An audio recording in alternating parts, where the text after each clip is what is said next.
John in Memphis, Tennessee writes to me and he says, Paul, in the old days, I would have visited let's see if I can't read without my glasses, the several audio shops that existed in Memphis.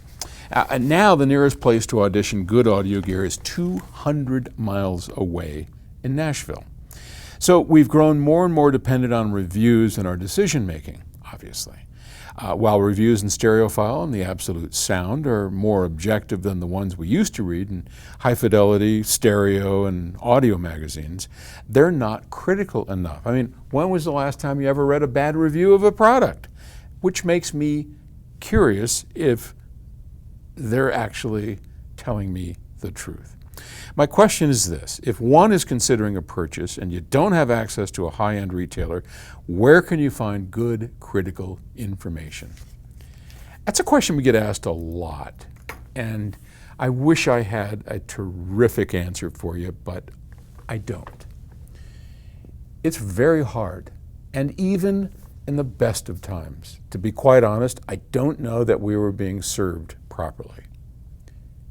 How many times in the last 50 years of my doing this, have I gone into a dealer and heard great sounding speakers, taken them home, or borrowed them at a show, and never gotten the same results? I can't tell you the number of times that's happened to me. Because a speaker sounds great in one environment doesn't mean it's going to sound great in another environment. Speakers are very dependent on the room, the electronics, the setup, the skill of somebody who put all that together.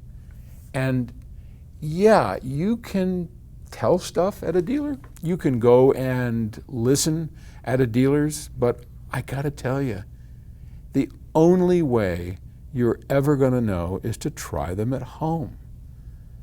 And I know that's not an answer everybody wants to hear, because let's face it, putting a big pair of speakers at home is a real pain in the ass. Look, we're getting ready to launch our speakers, the FR30s, got them downstairs, starting to listen to them. They're amazing. And we are working our ever-living tails off trying to figure out, how do we make this easy for you, the customer, to take this home and try it? And suggestions abound. You know, I mean, one of the things we've done, the FR30s are tall. I mean, they're about that tall. And they come in, you know, we have to make it so that they don't have to come on a truck, because that's a big pain, right? So we cut them in half. We put them in boxes that you can FedEx, and that's important to us. And then you'll have to be able to take it out and stack the top one on. There's a real click, you know, cool click thing. But then you got to still get it in your house. You got to get it into the room. You got to set it up properly. You got to hook it up, well, to your electronics, which really is all that matters, how it sounds with your electronics. But at the end of the day, you got to do the work. Now, I don't know of another way. If you go to a dealer and you listen to a pair of B&Ws, or you listen to you know, name your speaker, that doesn't tell you how it's going to sound on your equipment in your house. It gives you an idea, but honestly, I don't know that that idea is any better than a review. And the best thing you can do is put the work out to do it at home. I wish I had a better answer, but I don't. Okay, thanks. And I can't wait to get these speakers out into the world.